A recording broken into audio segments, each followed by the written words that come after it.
Hey everyone, welcome back. You know, I've spent a lot of time in some of the less than glamorous corners of this country, places where people work hard and live honestly, and it's taught me that the glossy brochure version of life is rarely the whole story. Today we're talking about something a lot of people dream about, island living, but without the million-dollar price tags you see in Hawaii or most of Florida. We're getting our hands dirty, so to speak, and digging into the reality of what it takes to live, surrounded by water, without being a tycoon. This is 10 cheapest island towns in America that aren't in Hawaii or Florida. Now, cheap is a relative term, but we're looking at real US islands or barrier islands, where you can still find homes in the $200,000 to $450,000 range, sometimes even lower if you're lucky or willing to put in some serious sweat equity. These aren't fantasy islands. They're working communities with real people, and that means they come with real challenges. These places stay affordable for very real reasons. Media Group. Dramatic waves crashing on rocky coastline, flooded street and island town, hurricane warning flags at Marine, stock, distribute.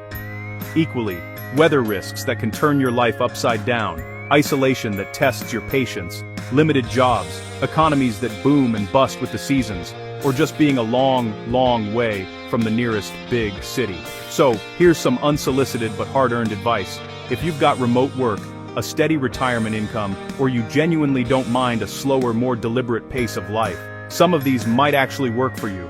But you have to do the homework. Don't just visit in July when the sun is shining and the tourists are smiling. Go in February. See what it feels like when the wind is whipping and the ferry is the only thing moving.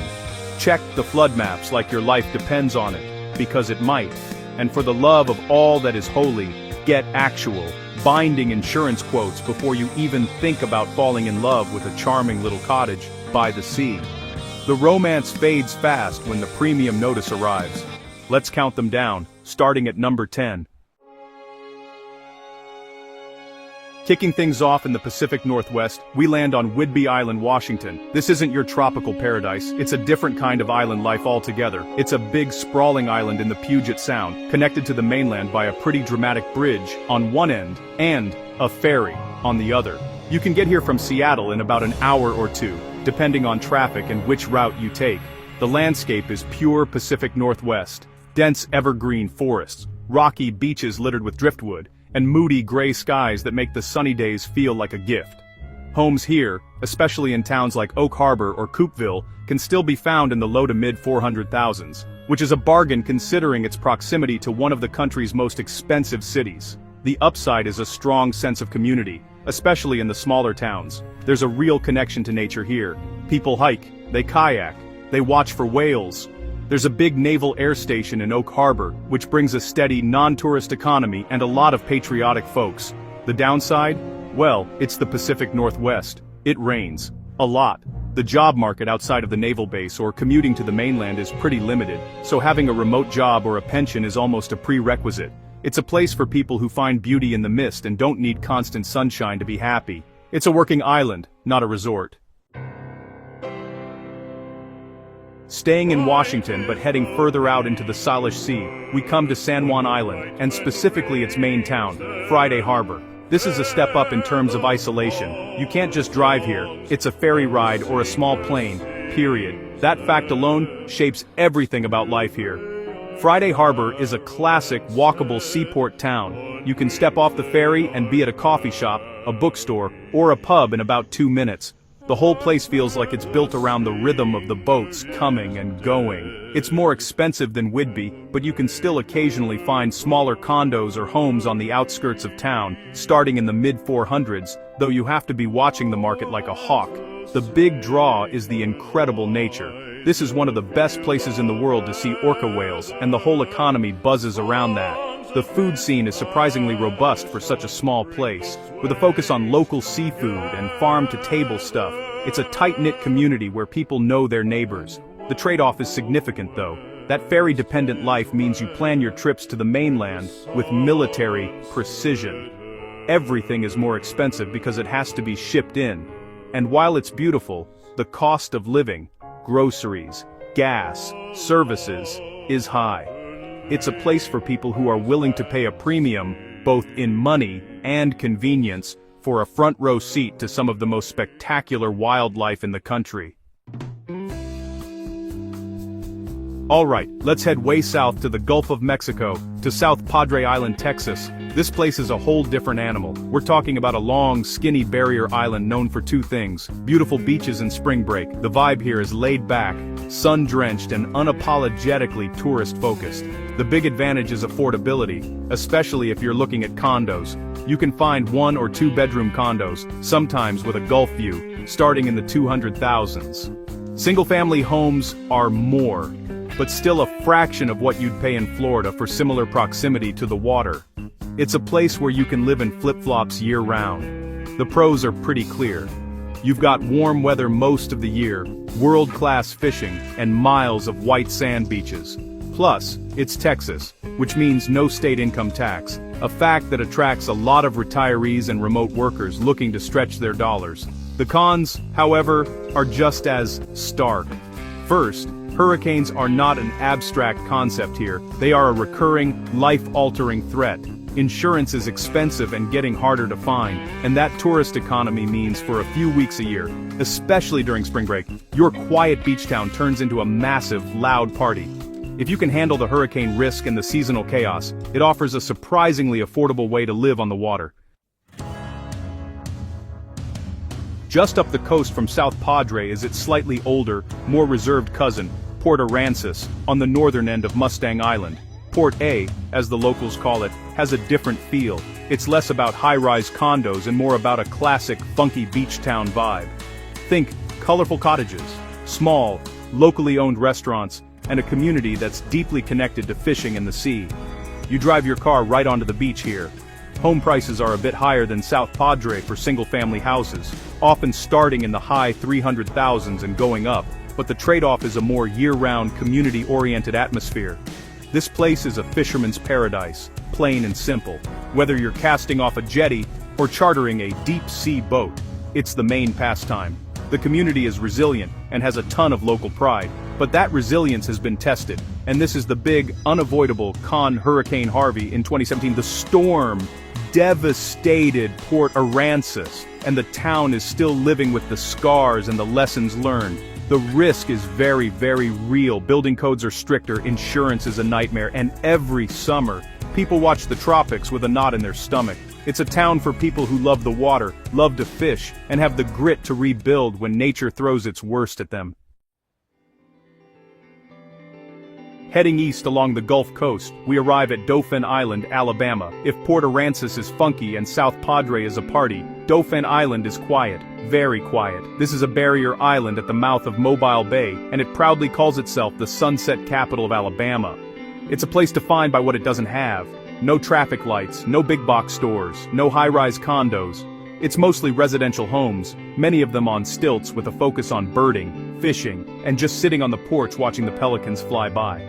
You can find smaller, older homes or lots to build on for prices starting in the low 300,000s, making it one of the most affordable true beachfront communities on this list. The appeal is the tranquility. It's a genuine escape. The beaches on the West End are beautiful and often feel deserted.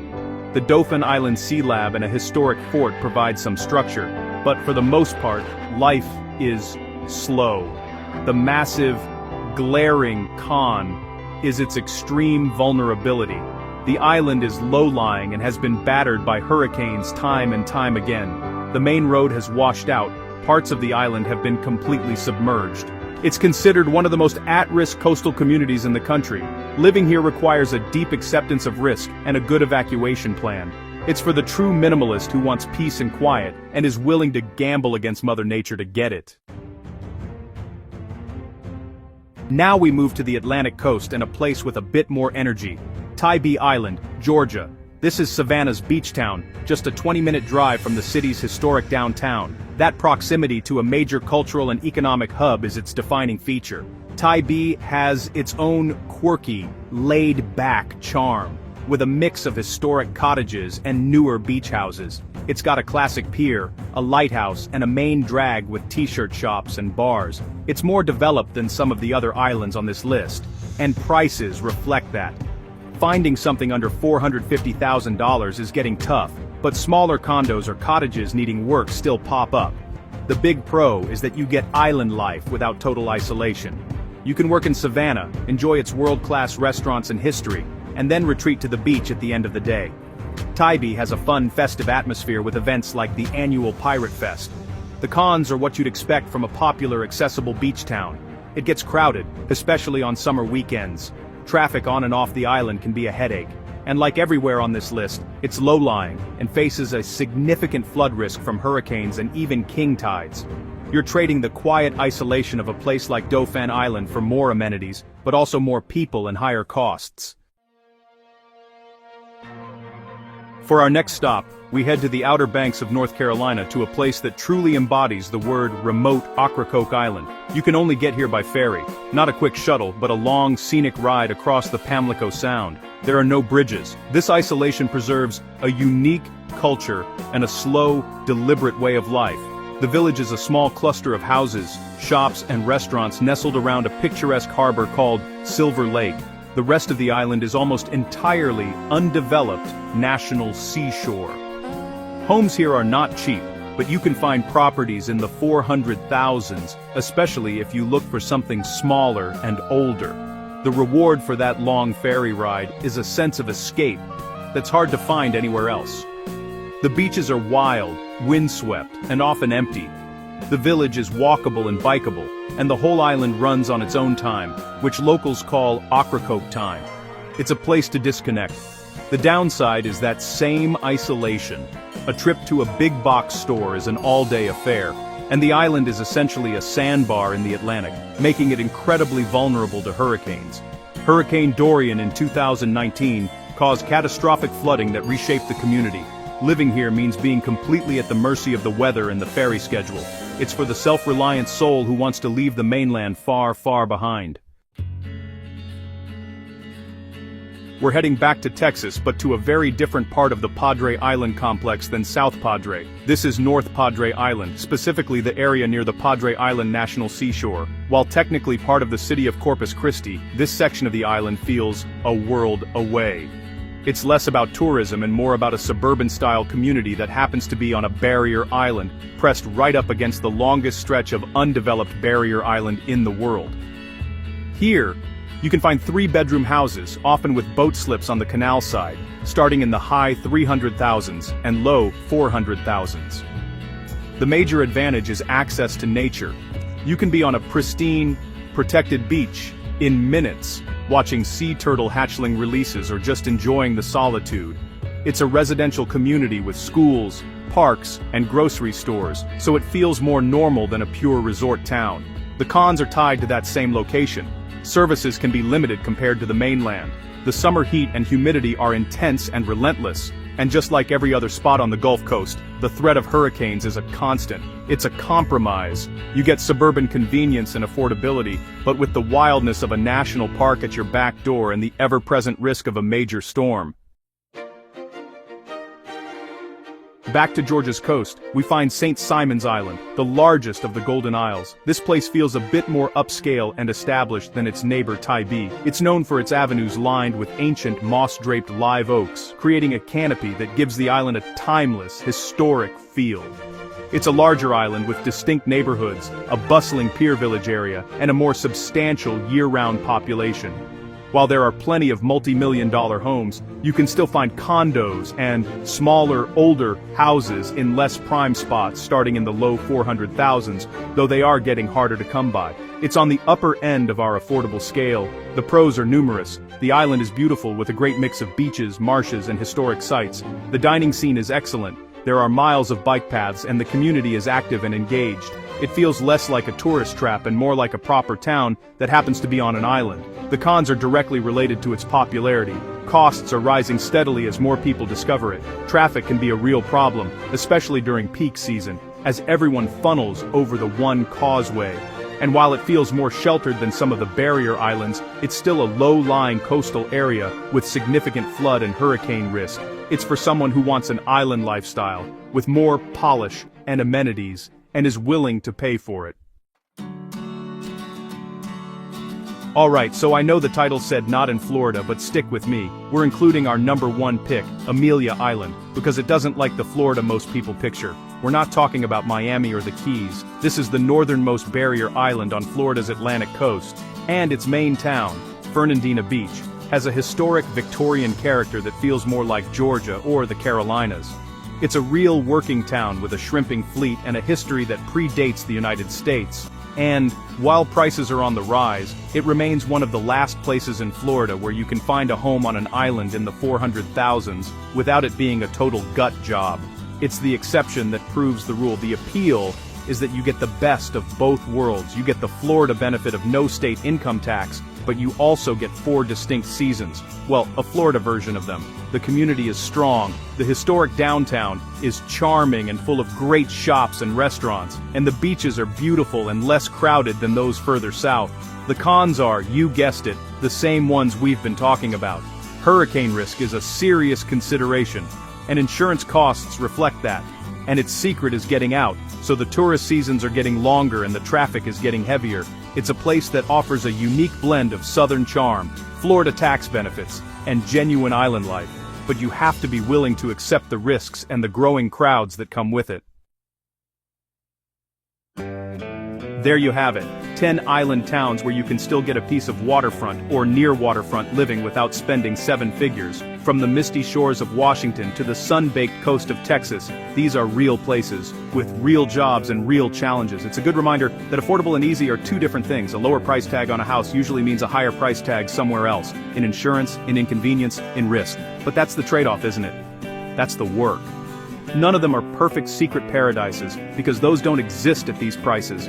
If they did, they wouldn't be secrets, and they certainly wouldn't be affordable. Each one of these towns demands something from you.